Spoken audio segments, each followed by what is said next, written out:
Aumentata la portata del fiume Piave, monitorata la risalita del cuneo salino sul poi Livenza. Sono gli interventi messi in atto dalla Regione Veneto per fronteggiare l'emergenza idrica e salvaguardare vigneti e coltivazioni di cereali che proprio in questa fase sono in maturazione e necessitano di protezione. Per implementare il Piave c'è un maggior rilascio dei bacini montani, in particolare dai laghi di Misse, Pieve di Cadore e Santa Croce, mentre per il Po è stato spostato il potabilizzatore da Ponte Molo a Corbola, potenziando l'erogazione ad Adria a protezione della centrale di Corbola rispetto al pericolo di un'ulteriore risalita del cuneo salino.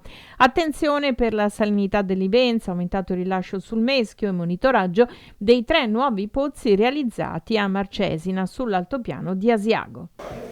Si tampona con dissalatori, si tampona con il trasporto dell'acqua attraverso le autobotti dei vigili del fuoco e della protezione civile, però questo è un tamponare che non può essere la soluzione, anche perché se questa situazione si dovesse ripresentare frequentemente diventerebbe veramente un bagno di sangue. Pensiamo poi a tutta la tematica, al di là dell'idropotabile, dell'agricoltura, e oltre all'agricoltura anche la produzione energetica, tutto l'idroelettrico, insomma chi vive di turismo attorno ai laghi, tematiche sono complicate, ma anche lo stesso spegnimento degli incendi boschivi. Se i laghi sono bassi gli aerei non riescono a pescare l'acqua, insomma il tema è complesso. Io credo che serva sì un piano di opere strutturali, che c'è, servano le risorse, ma soprattutto servono delle procedure semplici per realizzare questo piano, perché altrimenti rischiamo di parlarne per anni, se non decenni, e non portare mai a casa il risultato. Sono deroghe alle normative nazionali, lo sottolineo, che io sto continuando a chiedere al governo da 3 mesi.